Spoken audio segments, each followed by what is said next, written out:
आइए शुरुआत करते हैं और समझते हैं कि क्लास 12 में इलेक्ट्रिक चार्जेस क्या है। इलेक्ट्रिक चार्ज जिसे आप लोग विद्युत आवेश कहते हैं, विद्युत आवेश है क्या?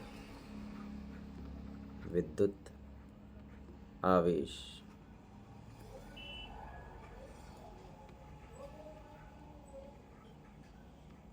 इससे पहले आप विद्युत आवेश को पढ़ें। आप लोगों ने कुछ चीज़ नोटिस की होगी कि जब हम बाल बनाते हैं, जैसे कंघी वगैरह करते हैं, तो क्या होता है कि कंघी में चिड़चिड़ाहट की आवाज़ आती है। तो चिड़चिड़ाहट की आवाज़ आती है तो आप लोगों ने ध्यान दिया होगा कि अगर कोई कंघी है और वो कंघी अगर हमारे बालों में या किसी के बालों में रगड़ी जाए, तो उस बालों और कंघी के इन दांतों के मध्य में घर्षण हो रहा होता है। और इस घर्षण की वजह से चाहे वस्तुएं कुचालक हों या क्या हों, तो उन कुचालक वस्तुओं में भी दूसरी वस्तुओं को अपनी ओर आकर्षित करने की, आज चाहे सो आप कह लीजिए अट्रैक्ट करने की गुण, या फिर रिपल्स करने के गुण आ जाते हैं। ठीक है, रिपल्स करने के गुण आ जाते हैं। अर्थात वो कंघी अब अगर हम कागज़ के छोटे छोटे टुकड़ों के पास लेके आएँ, तो उनको या तो वो अपनी ओर खींच लेगी, या तो ऐसा होगा कि उनको दूर कर देगी। तो किसी वस्तु का ऐसा गुण जो दूसरी वस्तुओं को या दूसरे किसी टुकड़े को अपनी ओर आकर्षित कर ले, उसे हम आकर्षण कह सकते हैं। और अगर कहीं दूर उनको ढकेल दे, दूर ले जाए, तो उसे हम प्रतिकर्षण कह सकते हैं। और ये जो होता है, ये होता है स्टैटिक फ्रिक्शन की वजह से। ठीक, किसकी वजह से? स्टैटिक फ्रिक्शन की वजह से, अर्थात घर्षण की वजह से। और जब घर्षण की वजह से इस प्रकार के आवेश उत्पन्न हो, तो हम इसे कह सकते हैं घर्षण वैद्युत। क्या कह सकते हैं? घर्षण वैद्युत कह सकते हैं। तो शायद आप थोड़ा बहुत समझ पा रहे होंगे, मैं समझा पा रहा हूँगा आप लोगों को। अब इसके बाद और हमें क्या समझना है? जो हम लोगों को जो चीज़ें देखनी है, वो ये समझना होगा कि किसी भी वस्तु में आवेश रहते ही रहते हैं। ठीक है, सब में आवेश रहते ही हैं। ये उसका समझ लीजिए कि एक क्या है, मौलिक गुण है, मूलभूत एक मूलभूत गुण है कि वो वस्तु या किसी को अट्रैक्ट करेगी या फिर क्या करेगी, रिपल्स करेगी। ठीक है, ये उसका क्या है, मूलभूत गुण है। अब ऐसा होता क्यों है, क्या कारण हो सकता है? इसके लिए आपको सहारा लेना पड़ेगा विद्युत बल का। किसका? विद्युत बल का या वैद्युत बल का। ओके, विद्युत बल के द्वारा आप इसको समझ सकते हैं। अब जब हम किसी चीज को रब कर रहे होते हैं, किसी वस्तु को ऊपर किसी कपड़े से, या एक अबूनस की छड़ ली गई है, एक एग्जाम्पल के रूप में, एक अबूनस, एक लकड़ी कह सकते हैं। अबूनस की छड़ को हम अगर रगड़ें, क्या बिल्ली की खाल से, ज़रूरी नहीं बिल्ली की खाल से, कोई ऐसी चीज़ ले सकते हैं जो बहुत सूखी हो, जो जल्दी से अच्छे से उसमें फ्रिक्शन की वजह से उसमें क्या होंगे, चार्जेस उत्पन्न हो जाएंगे। ठीक है, चार्जेस उत्पन्न हो जाएंगे। तो चार्जेस उत्पन्न होने का एक कारण बने, तो हम कह सकते हैं जब इस वस्तु में किसी चीज़ को अट्रैक्ट और रिपल्स करने के गुण आ जाएं, तो हम कह सकते हैं कि वो वस्तु क्या हो गई है, विद्युतमय हो गई है।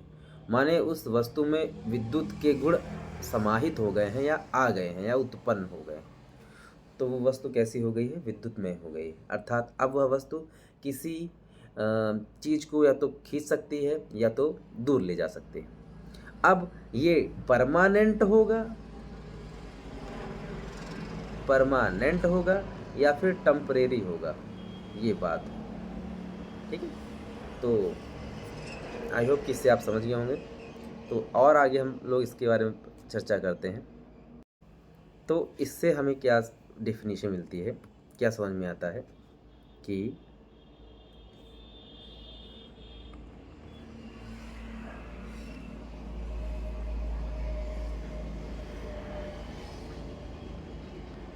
किसी पदार्थ का वह गुण, किसी पदार्थ का वह गुण जिससे उसमें विद्युत के गुण उत्पन्न हो जाते हैं या चुंबक के गुण उत्पन्न हो जाते हैं। विद्युत या चुंबक के गुण उत्पन्न हो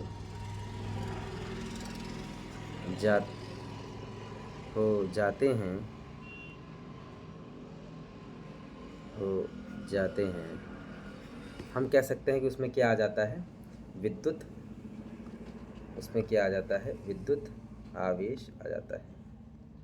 ऐसा किसके वजह से होता है, विद्युत आवेश के कारण, विद्युत आवेश के कारण ऐसा होता है। तो आप इससे समझ सकते हैं। अब चूंकि इसे हमें फिजिक्स में पढ़ना है और आप इसमें आगे भी पढ़ चुके होंगे, है ना, कि विद्युत आवेश को Q से प्रदर्शित करते हैं। किससे? Q से प्रदर्शित करते हैं, माने कूलाम होता है, ठीक है, कूलाम Q से प्रदर्शित करते हैं। और ये एक प्रकार की कैसी राशि है, ये एक प्रकार की अदिश राशि, अदिश राशि किस प्रकार की राशि है, अदिश राशि, स्केलर क्वांटिटीज है इसके पास, ठीक है। अच्छा, अर्थात अगर कोई चार्ज Q है तो इसके द्वारा उत्पन्न होने वाला आकर्षण या प्रतिकर्षण का जो प्रभाव है उसकी दिशा जो है वो निश्चित नहीं होगी, किसी भी दिशा में वो हो सकते हैं, ठीक है, वो किसी भी दिशा में हो सकती है, उसकी कोई दिशा निश्चित नहीं हो सकती, इसीलिए हम कहते हैं इसको क्या है, ये अदिश राशि। अच्छा, अब आप लोगों ने कूलाम के बारे में सुना, क्या इसका कोई मात्रक भी होता है? मात्रक, इसके मात्रक भी होते हैं, एसआई पद्धति में इसको कूलाम कहा जाता है, ठीक है। और यहाँ पे ये जो कूलाम है आपका, ये प्रदर्शित क्या करता है, यहाँ पे ये जो कूलाम है, यहाँ पे ये जो कूलाम है क्यों, ये प्रदर्शित करता है किसको, इलेक्ट्रॉनों की संख्या को, किसको, इलेक्ट्रॉनों की संख्या को, अर्थात Q = NE, ये एक फॉर्मूला हो सकता है। तो ये फॉर्मूला हम लोग फ्यूचर में यूज़ करेंगे, ठीक है, कूलाम निकालने में, कभी कभी इलेक्ट्रॉनों की संख्या निकालने में, ठीक, ये सब चीज़ें याद करने में उपयोग करेंगे। और एक कूलाम किसके बराबर हो सकता है, एक कूलाम आपको बराबर होता है वो इलेक्ट्रॉन का आवेश कहा जा सकता है, जो होता है 1.6 × 10⁻⁻19 कूलाम, ठीक है। तो इतनी चीज़ें हम लोग आज जानेंगे।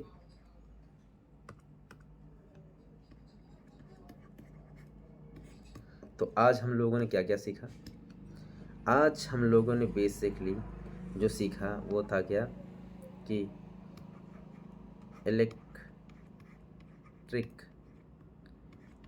चार्ज के बारे में, और फिर क्या सीखा,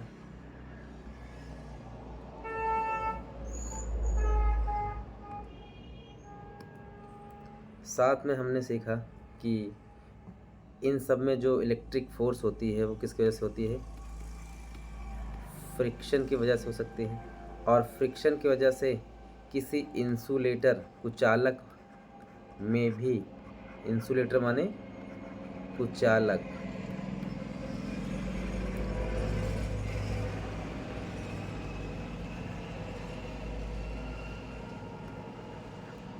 कुचालक में भी विद्युतमय के गुण आ जाते हैं। और हम लोगों ने क्या सीखा, साथ में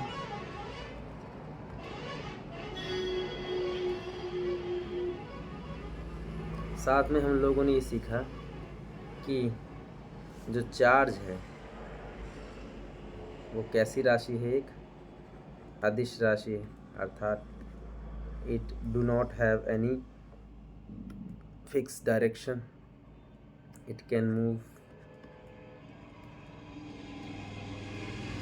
ओके, और फिर उसके बाद हम लोगों ने और क्या देखा, और क्या हम लोगों ने सीखा कि एक फॉर्मूला होता है, इसको Q से व्यक्त करते हैं, जो होता है Q इक्वल टू NE। तो ये सारी चीज़ें हम लोगों ने सीखी, और साथ में इसका हम लोगों ने ये जाना कि इसकी मात्रा क्या है। ठीक है, ये चीज़ें हम लोगों ने आज सीखी। तो अभी के लिए इतना ही। Thank you so much.